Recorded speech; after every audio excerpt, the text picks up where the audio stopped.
자, 우리 2학년 학생들 이번 주 과제에 글쓰기가 있습니다. 그래서 제가 올해 초에 얘기했던 대로 여러분들이 수행평가를 좀 대비할 수 있는 여러 가지 글쓰기 과정들을 한 달에 한 번 정도는 해보려고 하는 두 번째 과제였죠. 근데 이제 학생들에게 질문이 들어옵니다. 이거 어떻게 해요? 이거 잘 모르겠어요. 오라니까 왜 안 옵니까? 좀 오랄 때 오면 좋은데 어쨌든 안 오기 때문에 제가 오늘은 이 글쓰기 어떻게 해야 되는 건지 아주 간단하게 10분 정도로만 찍어서 해설을 할 테니까 여러분들이 글을 아직 안 쓴 친구가 있다라면 이 내용을 보고 이렇게 한번 써봐야 되겠구나. 자, 제가 도와드릴 수 있는 부분은 거기까지, 오늘 영상 찍는 데까지니까 잘 따라와 주세요. 일단 이 글의 주제가 비트코인입니다. 가상화폐. 자, 중요한 건 여러분들에게 비트코인, 자, 수행평가라는 게 이렇습니다. 여러분들에게 비트코인 좋냐 나쁘냐를 물어보는 게 아니에요. 네.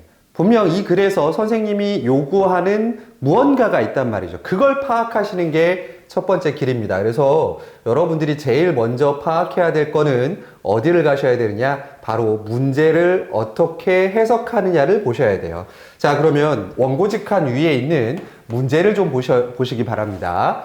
자, 일단 제시문 가에 나타난 이라는 말에 밑줄 그으세요. 자, 제시문 가에 나타난 화폐의 기능을 요약하라는 겁니다. 자, 이게 핵심이에요. 자, 이 글의 첫 번째 파트는 가에 나타난 화폐란 이런 기능을 한다라고 요약하는 게 들어가야 됩니다. 근데 중요한 건요, 여러분. 요약이라고 하는 건 여러분들의 생각이 아니에요.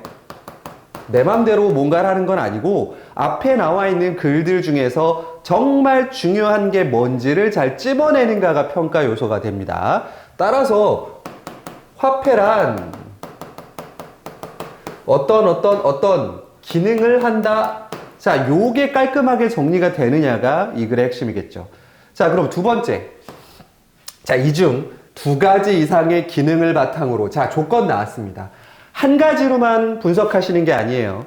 두 가지 이상이니까 두 개 또는 세 개의 화폐의 기능을 가지고 나에 제시된 암호화폐를 화폐로 볼 수 있는지 분석하랍니다. 자, 그럼 예를 들어서 화폐의 기능이 아무거나 하나 만들어 볼까요? 화폐의 기능이 뭐 친구를 사귈 수 있다. 그 다음에 뭐 결혼을 할 수 있다. 뭐 이런 조건이 있다고 칩시다. 예를 들어서. 자, 요게 1번 조건, 요게 2번 기능이에요. 자, 그러면 그걸 가지고 어디에 나타난, 나에 나타난 사건을 대입을 시켜보는 거예요. 여러분, 나의 사건도 다시 사건은 이러한 사건이다라고 요약할 필요 없어요. 왜냐하면 이미 제시되어 있으니까.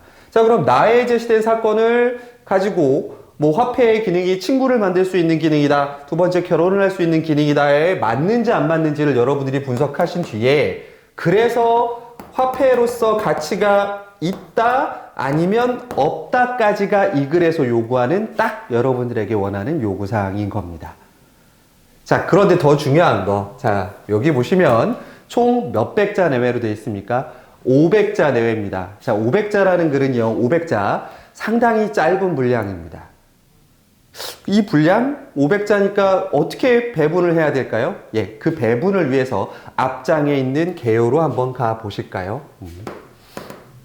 제가 그래서 여러분들을 사실 개요까지 완벽하게 쓰면 좋겠지만 그것까지는 얘기 안 하겠습니다. 자, 개요를 보시면, 자, 우리가 보통 주장하는 글 같은 경우는 서론하고 본론, 결론 이렇게 나눠지는 거는 여러분들 알고 있겠지만 사실 이걸 요구하는 글은 아니에요. 자, 그래서 서론과 본론은 작성하지 않을 겁니다. 자, 우리가 요구하는 건 딱 그 본론에서 이야기하는 거였어요. 자, 첫 번째, 논점 단락 1에는 가에 나타난 내용을 뭐 하는 게 들어가야 돼?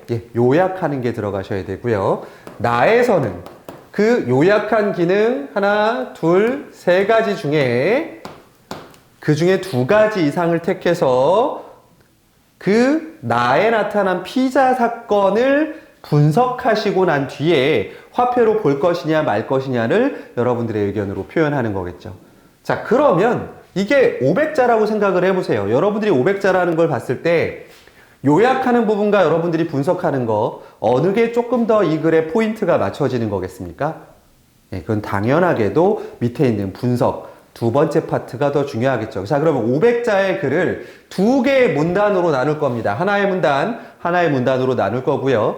분량을 어느 정도로 잡으면 될까요? 예, 위에 나타난 요약 부분을 한 200자, 그리고 분석하는 부분을 한 300자 정도로 분량을 잡으시면 굉장히 균형 있고 알찬 글이 될 겁니다. 근데 중요한 건요, 200자기 때문에 쓸 내용이 매우 제한되어 있다는 겁니다. 여러분들이 막 이렇게 쓰면 좀 더 예뻐 보이겠지, 이렇게 쓰면 좀 멋져 보이겠지, 이러면 되게 많이 하는 것 같겠지라고 글을 적는 순간 그 분량이 확 늘어나는 걸 느끼실 겁니다. 어떤 학생들은 저는 글을 길게 쓰는 법이 너무 어려워야 하는데, 사실 진짜 어려운 건 글을 짧게 그리고 중요한 것들만 적는 거라는 거 이번 기회로 한번 경험을 해보시기 바랍니다. 그러면 자, 이제 요령을 먼저 설명했으니까 도대체 내용적으로는 어떤 걸 채워야 되는지를 앞에 글로 거꾸로 가보겠습니다.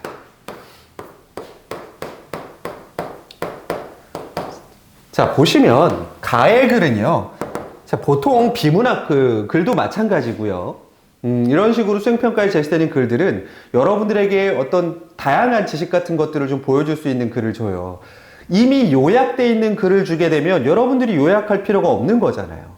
자, 이게 중요합니다. 따라서 여기서 요약할 때 필요한 부분과 필요하지 않은 부분을 여러분들이 잘 가려내셔야 하는 것도 포인트가 될 겁니다. 자, 그럼 가보세요. 자, 문제는 인류 3대 발명품 가운데 불과 바퀴를 제외하고 남은 하나, 필요 없습니다. 이 부분 여러분들이 읽어보세요. 자, 자본주의 시장경제 시스템을 유지하는데 돈이 중요한 것은 알겠는데 화폐가 정말 앞에서 말한 것처럼 중요한 것일까?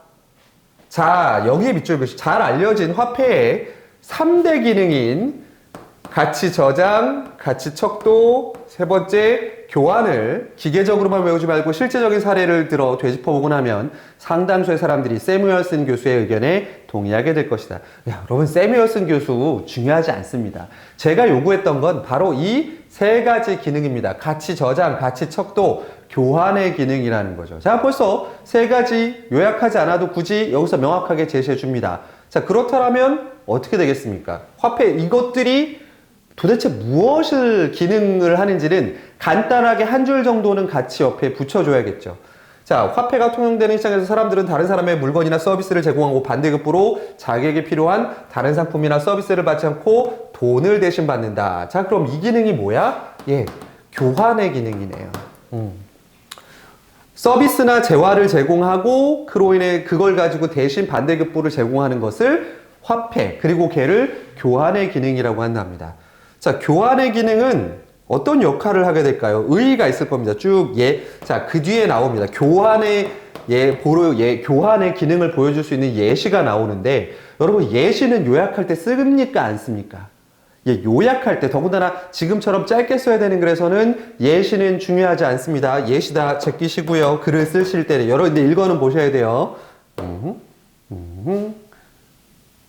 자, 어쨌든 그 얻어진 소득으로 인해서 다른 사람들과 생산물을 교환하는 경제 시스템을 마련하는 데 핵심적인 역할을 했다. 즉, 자본주의 시스템을 마련하는 데 핵심적인 역할을 했다라는 기능까지가 교환에서 제시가 됩니다. 자, 두 번째는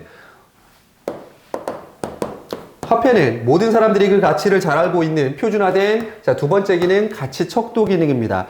여러분, 척도라는 단어를 알면 훨씬 더 여러분들이 이걸 이해하기 쉬울 텐데, 척도는 자예요. 일종의 자. 얘가 얼마나 가치가 있는지를 여러분들 제 키가 얼마입니까? 라고 물으면 저기 나무 3개 아니면 저기 머리 여러분 이런 거 하죠. 몇 등신 얘기하죠. 저는 5등신? 밑에 안 나오니까. 어쨌든 제 머리 크기를 기준으로 하잖아요. 그렇다면 제 키를 재는 척도가 이 머리예요. 자, 그러면 이 화폐가 왜 가치 척도를 기능하느냐? 자, 화폐라는 공통된 단위를 사용함으로써 직관적이고 쉽게 특정 사물이나 행동의 가치를 가늠할 수 있다. 자, 이게 무슨 뜻이냐? 여러분, 저의 가치를 표현해 주세요. 그러면 하늘만큼 땅만큼이라고 표현하면 도대체 사람마다 갖고 있는 하늘과 땅의 가치는 다릅니다. 그럼 저를 정확하게 저의 가치를 보여주기 위해서는 어떻게 얘기할까요? 예를 들어서 $1 빌리언 달러의 가치를 가진 남자. 뭐 이렇게 얘기할 수 있는 거죠. 즉 얼마짜리라고 얘기하는 순간 그 사물의 가치를 금방 차를 알아볼 수 있게 해주는 바로 가치 척도의 기능입니다. 그 다음에 여기 이것도 기능이 있죠. 자, 이렇게 가치 척도의 기능을 함으로써 거래할 때 가치를 설명하는 수고와 자신이 지불해야 하는 대가가 얼마나 큰지를 비교하는데 그 절차를 매우 어떻게 만들었대? 간소하게 만들었답니다. 예. 우리가 모든 자본주의 시장 안에서 뭔가를 결정할 때 그 물건의 가치를 돈으로 표현하기 때문에 사람마다 다른 가치를 비교하지 않아도 되는 간소한 절차를 만들어냈다라는 기능도 하고 있고요. 자, 세 번째네요, 이제. 세 번째, 가치 저장 기능입니다. 자, 가치 저장 기능은 말 그대로 이해하시면 되겠죠. 돈의 가치가 쌓이는 걸 얘기해요. 자, 얘기해 보시면 자급자족을 하던 사람들은 아무리 사냥을 해도 농사를 더 지어도 더 모든 것들을 쌓아놓을 필요가 없습니다. 왜? 자기만 쓰면 되니까요. 자, 그런데 화폐라는 게 개발되면서 안정적으로 뭐 할 수 있게 되었다라는 거야. 중요한 거 나오죠. 보관할 수 있게 되었다. 즉 가치를 보관할 수 있게 되어서 따라서 사람들이 이게 중요한 게 아니죠, 여러분. 보관해서 뭐 어떻게 하라는 거야. 생산하고도 계속해서 더 많은 수량이나 물건을 서비스하게 될 유인은 이유입니다. 예. 여러분 가치가 저장되지 않으면 돈으로 저장되지 않으면 그냥 다 쓰면 돼요, 오늘.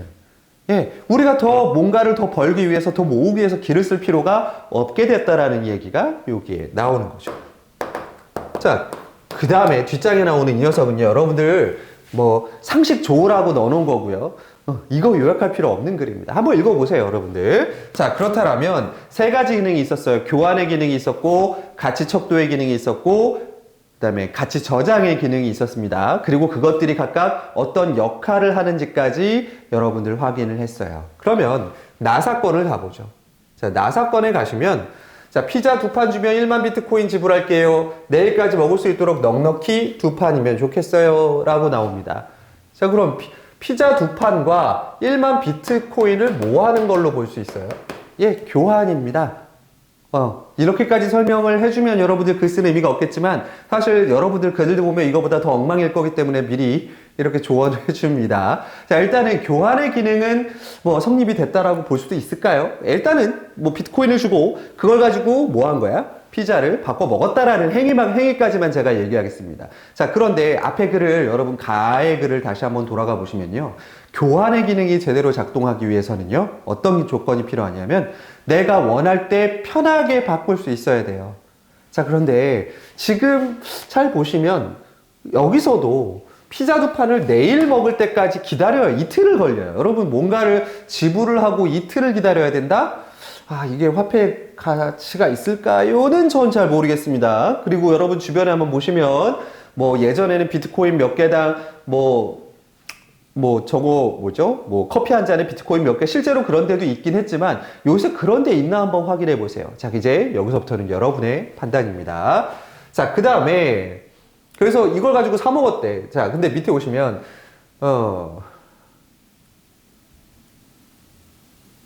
여기 보시면 자, 이 피자의 가격을 지금 비트코인의 시세로 환산하면 4,500억이랍니다. 근데 이게 2019년도야. 그러니까 지금으로 치면 한 1조 될 거예요. 야, 피자 2판의 가격이 1조의 가치를 갖고 있다고 합니다. 자, 아까 얘기했습니다. 피자의 가치를 비트코인으로 가치로 환산을 하느냐, 그걸 가지고 돈의 화폐의 가치로 환산하느냐. 여러분들 직관적으로 감이 잘 옵니까? 안 옵니까? 안 오는 이유가 있어요. 화폐라고 하는 것들은 물가가 오르는 거에 따라서 조금 가치가 떨어지긴 하지만 어쨌든 간에 우리가 돈으로서 가치 척도의 기능을 하고 있지만 야, 그때 비트코인이 지금의 얼마 비트코인이래. 야, 그때 2개의 비트코인 가지고 사 먹을 수 있으면 지금은 그걸로는 안 돼. 비트코인으로 뭔가의 가치를 이렇게 기준 삼아서 보는 거는 좀 확실히 오나요? 저는 크게 관심이 없기 때문에 어느 정도의 가치를 갖고 있는지를 잘 감이 오질 않습니다. 자, 이런 것들이겠죠. 자, 그런데 마지막에 사람들이 그래서 이 비트코인을 삽니까? 여기에선 제시가 되어 있지 않긴 하지만 여러 비트코인을 투자하는 사람들이 여전히 있죠. 가상화폐, 암호화폐라고 부르는 거에서. 자, 그렇다면 근데 그것들의 가치가 점점 올라갔단 말이죠. 그러면 그걸 사두면 가치가 올라가? 그러면 여러분들 그 비트코인을 더 사기 위해서 일을 할 거야, 안 할 거야? 할 거야, 안 할 거야? 예, 하게 될 거라고 한다면 가치 저장의 기능도 있지 않나라는 생각도 해봅니다. 자, 지금서부터 여러분 제가 나에 대한 것들을 이렇게 왜 애매하게 얘기하냐면 그건 여러분의 판단이기 때문이에요. 요약은 명확하게 제시된 것들이지만 이 평가, 분석에 관한 부분은 여러분의 몫으로 남겨두겠습니다. 자, 그러면 여러분들의 글 기다려 볼 텐데요. 여러분 500자 넘어도 상관없어요. 읽는 제가 좀 피곤하고 짜증나고 화가 나고 재미없고 여러분들 글자 해독하는 것도 힘들지만 그래도 여러분들이 정말 쓰고 싶은 내용들이 있다라면 제가 거절할 이유가 없겠죠. 자, 그러니까 남아있는 시간 조금 더 힘내서 글 써보도록 하십시오. 화이팅!